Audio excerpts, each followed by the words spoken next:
Welcome to BOJTV's trending news for top stories in local, regional and international news, along with sports and local weather forecast. I'm Carla.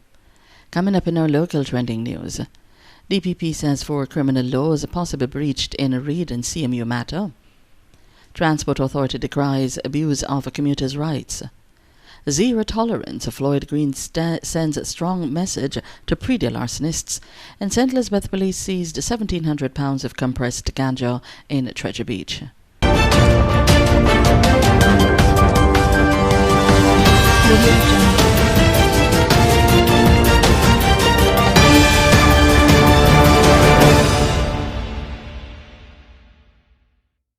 Now the details. The Director of Public Prosecution, Paul Llewellyn, has found that 4 criminal laws may have been breached by key players in the Reul, Reid and Caribbean Maritime University corruption case. The DPP findings have been sent to the Financial Investigation Division, the FID, which is heading the case. The DPP says a 13-page file copy has also been sent to the Office of the Commissioner of Police, Major General Anthony Anderson. In addition to the breaches of the 4 criminal laws, the DPP says there were possibly 2 common law offences and possible administrative breaches. Last week, the DPP arranged for 4 senior prosecutors to review the files presented to them by the FID, and after spending a week going over the documents, the DPP forwarded its findings to the authorities yesterday. The Commissioner of Police and the FID are expected to make a decision on a ruling. The transport authorities decry the blatant abuse of passenger rights, as highlighted by a recent video circulated on social media, and is warning offending operators that its operations team will be exercising a zero-tolerance approach to such incidents. The authorities has expressed deepest concern for the obvious distress suffered by the female passenger, whose rights as a commuter were clearly infringed, since every passenger has a right to freely embark and disembark a motor vehicle at any convenient point.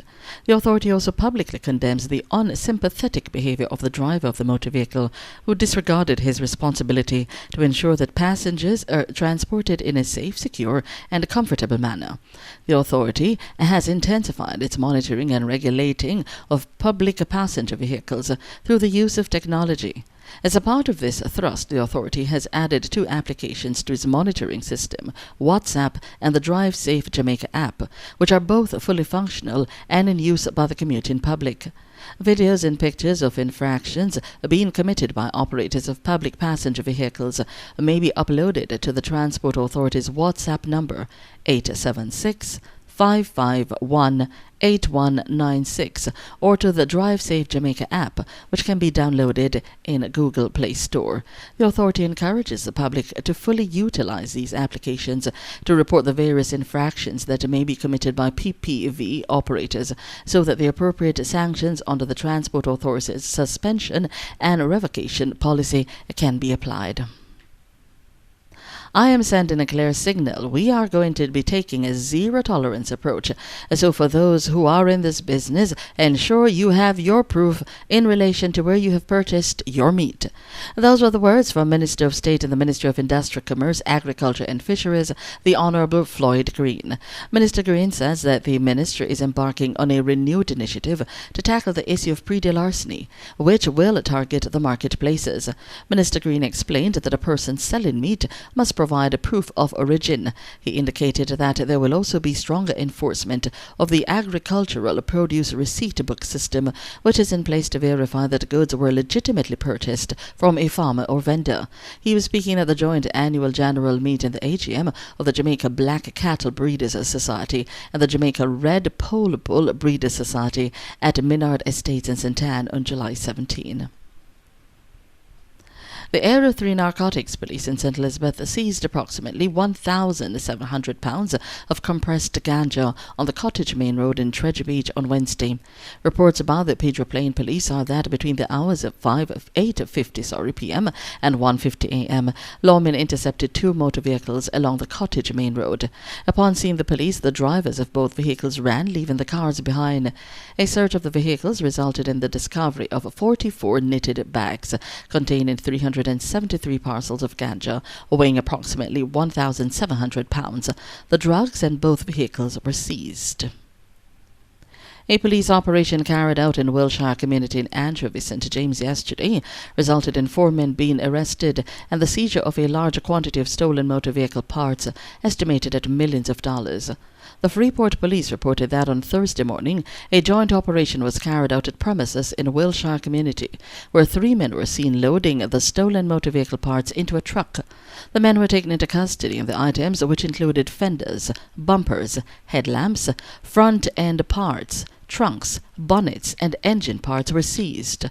The police say a Toyota Access motor car, which was reported stolen from Kingston on Wednesday, was also recovered at the premises. The Bustamante Hospital for Children, the only specialist pediatric hospital in the English-speaking Caribbean, has substantially reduced its energy bill due to the support of the Guardsman Games.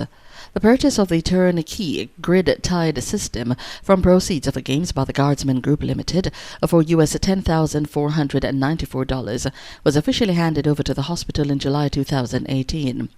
According to David Scott, senior manager of Future Energy Corporation, the company commissioned to install the system, the hospital is reaping monetary benefits.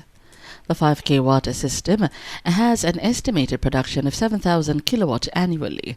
This will give an estimated annual savings of around $300,000 and is projected to provide a lifetime savings of Jamaica $28,759,495, Mr. Arscott shared.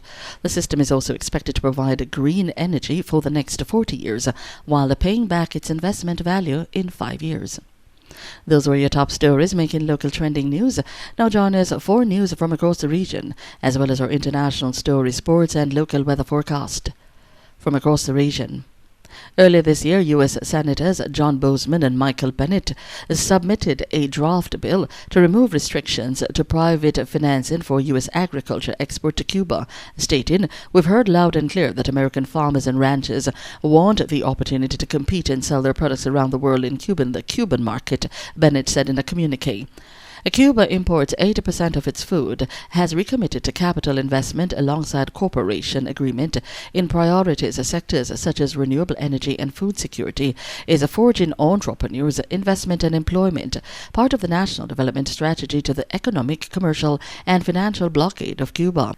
In keeping with Cuba's recent business forum on foreign investment, the application of the Helms-Burton Law, which codifies the economic, commercial and financial blockade of the United States oil refinery production, tobacco cultivation and pork production, have recommenced on a larger scale. In international news, a strong earthquake has shaken the Greek city of Athens, knocking out phone networks and power in parts of the city. The earthquake was registered at 5.1 magnitude with an epicenter about 22 kilometers northwest of Athens.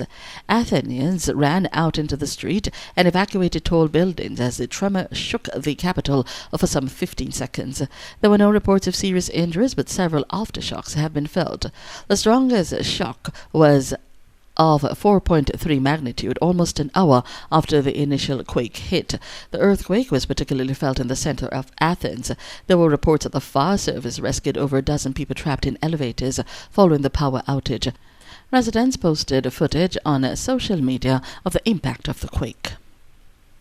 Over in our sporting report, Digicel and the National Basketball Association (NBA) announced yesterday that former NBA player Carton Butler will participate in the Digicel NBA Jumpstart Elite Camp at Center of Excellence in Maicoya, Trinidad and Tobago, July 20 to 21.